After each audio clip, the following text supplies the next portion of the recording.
मुंबई की गलियों में रात हमेशा जवान रहती है। वहाँ की लाइटें, झिलमिल गाड़ियों की शोर और समुद्र की लहरों के पास बैठकर आदमी इंजॉय करता रहता है।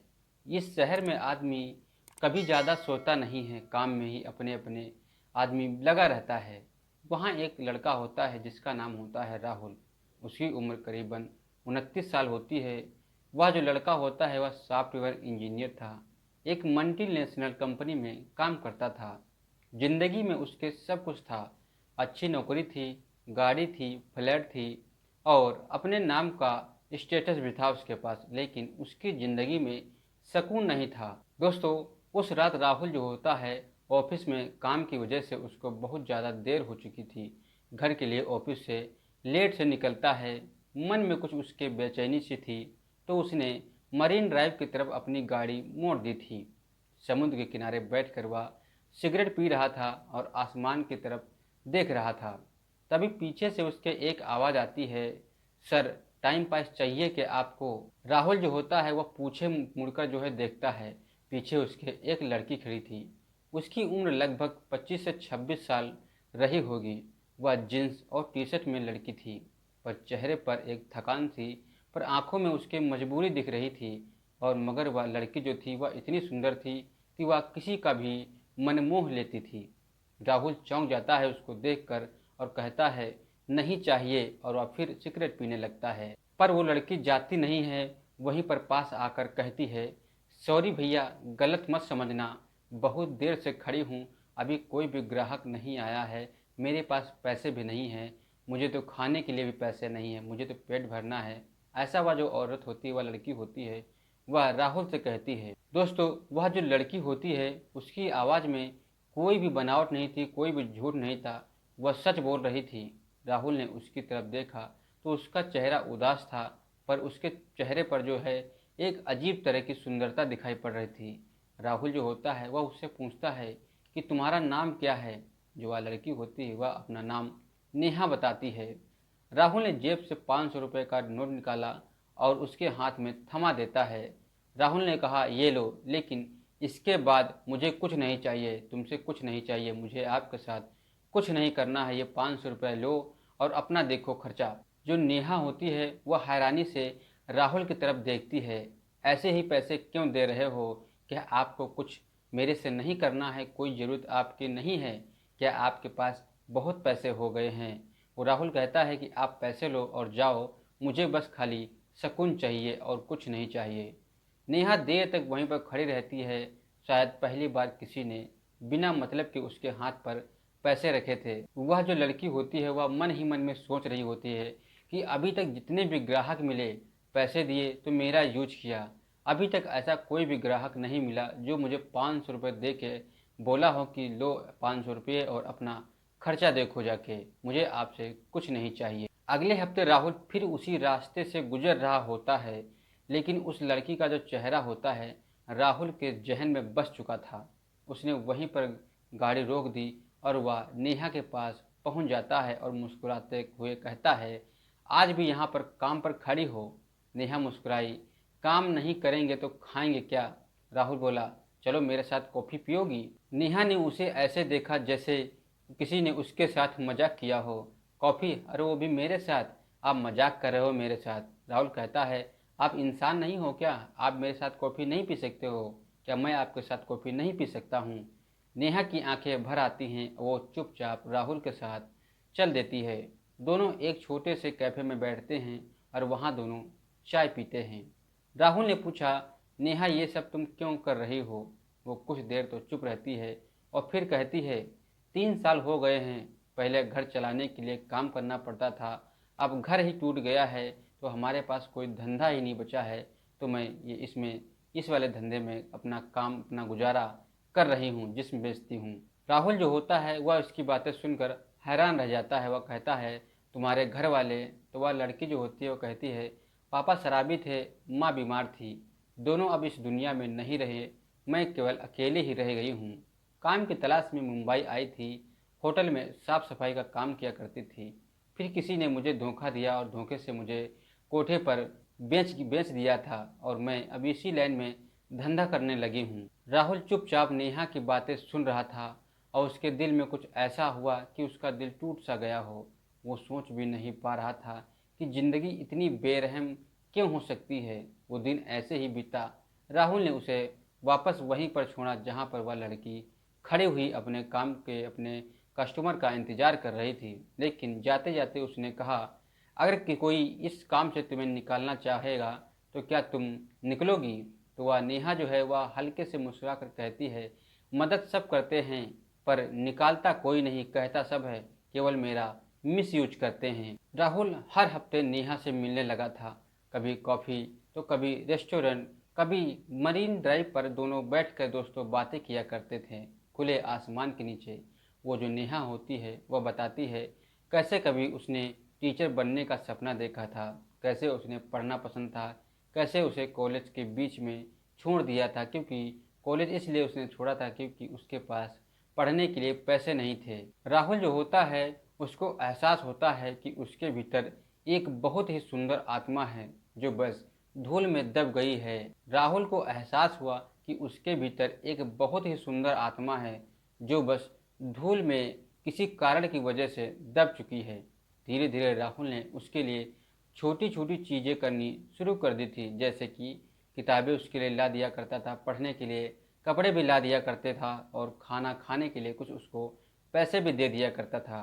नेहा ने उसको मना भी किया पर राहुल ने कहा, मैं तुम्हें खरीद नहीं रहा हूँ, बस तुम्हें याद दिला रहा हूँ कि तुम बिकने के लिए नहीं बनी हो।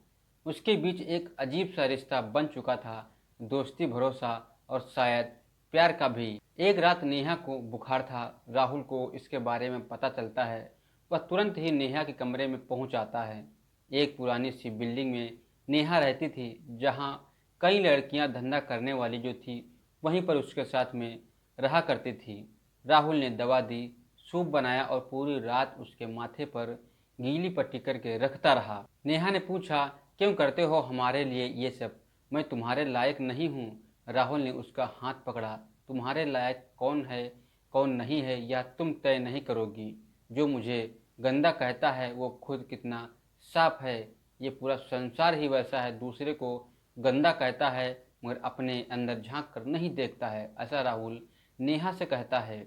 नेहा रो पड़ती है। पहली बार किसी ने उसके भीतर के दर्द को समझा था। राहुल ने नेहा से धीरे से कहा, मैं तुम्हें इस दलदल से निकालना चाहता हूँ, क्या तुम मुझ पर भरोसा करोगी? नेहा बोली, अगर धोखा नहीं दोगे तो मैं तुम पर भरोसा कर लूँगी, फिर तो मैं खुद को माफ़ नहीं कर पाऊँगा अगर मैं तुमको धोखा दूंगा। राहुल ऐसा नेहा से कहने लगता है और भावुक हो जाता है। धीरे धीरे समय बीतता गया। राहुल ने उसे एक छोटे से एनजीओ से जोड़ दिया था जहां औरतों को नया काम सिखाया जाता था, सिलाई, मेकअप और कटिंग का। नेहा ने सिलाई सीखी। राहुल रोज ऑफिस के बाद उसे वहीं पर छोड़ दिया करता था। धीरे धीरे नेहा का आत्मविश्वास दोस्तों लौटने लगा था। नेहा जो होती है वो अब मुस्कुराने लगी थी, हंसने लगी थी। एक दिन उसने राहुल से कहा, तुम्हें पता है अब मैं दिन में धंधा नहीं करती हूँ, बस सिलाई पर ध्यान देती हूँ। राहुल मुस्कुराया, यही तो मैं चाहता था कि तुम अपना जो धंधा कर रही हो, गंदा काम कर रही हो, वह छोड़ो, बाकी अपने पैरों पर खड़ी हो जाओ। समय बीतता गया। नेहा अब एक बुटीक में काम करने लगी थी। राहुल और नेहा के बीच अब सिर्फ दोस्ती ही नहीं रही थी, दिलों का रिश्ता भी बन चुका था। राहुल ने अपने दिल की बात कबूल की, नेहा मैं तुमसे प्यार करता हूँ। नेहा चौंक जाती है जब राहुल नेहा से ऐसी बात कहता है। राहुल, तुम क्या बोल रहे हो? मैं वो नहीं हूँ जिसे तुम शादी कर सकते हो, मैं तो धंधे वाली हूँ, आप तो जानते हो मेरे बारे में। राहुल ने कहा, मुझे तुम्हारा अतीत नहीं चाहिए, मुझे तुम्हारा आज और कल चाहिए। जब राहुल ने अपने घर वालों से नेहा के बारे में बताया तो जैसे तूफान सा आ गया हो घर में। तू पागल हो गया है क्या? वो लड़की क्या करती है जानता है तू? जानता हूँ, राहुल ने कहा, पर वो अब वैसी नहीं जैसी पहली थी। माँ रोने लगी। पिता गुस्से में बोले, हमारे खानदान की इज्जत तू मिट्टी में मिलाना चाहता है, ऐसा नहीं होगा। राहुल कहता है कि मैं उसी से शादी करूंगा। अगर इज्जत इंसान की अतीत से तय होती तो इंसानियत का कोई मतलब ही नहीं रह जाता। कई दिन तक घर में तनाव रहता है, झगड़े होते हैं, मगर राहुल की बात कोई उसके घर वाले नहीं मानते हैं। नेहा ने भी राहुल से कहा, छोड़ दो मुझे, तुम्हारा घर समाज सब कुछ तुम्हारे खिलाफ हो जाएगा। क्यों मेरे पीछे पड़े हुए हो? मैं तो उसी लायक हूँ, हमारे पीछे तो कोई नहीं है। मैं वही समझूंगी कि जो मेरे लिए तुमने किया है वही बहुत बड़ी चीज़ है। ऐसा ही इतना भी कोई नहीं करता है जितना आपने मेरे साथ किया है। राहुल ने उसका हाथ थाम लिया। मैंने जब तुम्हें पहली बार देखा था तुम्हारे हालात नहीं देखे थे, मैं तुम्हारा दिल देखा था और वही दिल मुझे चाहिए, ऐसा राहुल नेहा से बार बार कहता है और हाथ पकड़कर रोने लगता है। कई संघर्षों और कई कठिनाइयों के बाद आखिर में राहुल और नेहा कोर्ट मैरिज करने का फैसला ले लेते हैं। नेहा के लिए वो दिन किसी सपने जैसा था। वो दुल्हन तो बनी, बहुत सारे कपड़ों में नहीं बल्कि एक सिंपल साड़ी में, लेकिन उसके जीवन में बहुत ही अच्छा सुकून था। राहुल ने उसकी दोस्तों सिंदूर से मांग भरी। नेहा की दोस्तों आंखों में आंसू निकल आए थे। उसने धीरे से कहा, आज मैं फिर से पैदा हुई हूँ। राहुल बोला, नहीं, तुम हमेशा से जिंदा थी, बस अब जिंदगी ने तुम्हें पहचान लिया है। शादी के बाद दोनों ने नई शुरुआत की। नेहा ने बुटीक का काम खोला जहां उन महिलाओं को वह काम दिया करती थी जो उसके साथ उसी धंधे में फंसी हुई थी, काम कर रही थी। राहुल उसके कदम से कदम मिलाकर साथ हर समय खड़ा रहता था। 3 साल बाद वही मुंबई का मरीन ड्राइव और नेहा और राहुल अपनी छोटी बेटी के साथ वहां साथ जाते और एंजॉय करते। समुद्र की लहरें फिर से वही गुनगुनाहट सुना रही थी जहां वो कभी पहले मिले थे। नेहा ने राहुल से कहा, अगर उस रात तुमने मुझे सिर्फ एक ग्राहक की तरफ देखा होता तो आज मैं जिंदा नहीं होती।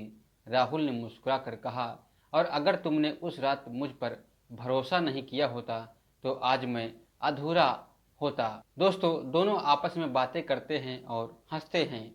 समुद्र की हवा ने उनके चेहरों को छुआ, जैसे जिंदगी ने कहा हो, सच्चा प्यार कभी गंदा नहीं होता, बस समाज की नज़रों में धूल जम जाती है। यह कहानी सिर्फ प्रेम की नहीं बल्कि स्वीकार्यता की है। किसी का अतीत उसे परिभाषित नहीं करता। इंसान की सच्चाई उसके कर्म और उसके दिल की नरमी की उसकी असली पहचान होती है। दोस्तों, एक ऐसी कहानी जो साबित करती है कि सच्चा प्यार इंसान को नहीं, इंसानियत को चुनता है। यह कहानी दोस्तों एक धंधे वाली की थी, जिससे एक आदमी जो होता है वो प्यार कर बैठता है, फिर बाद में शादी कर लेता है।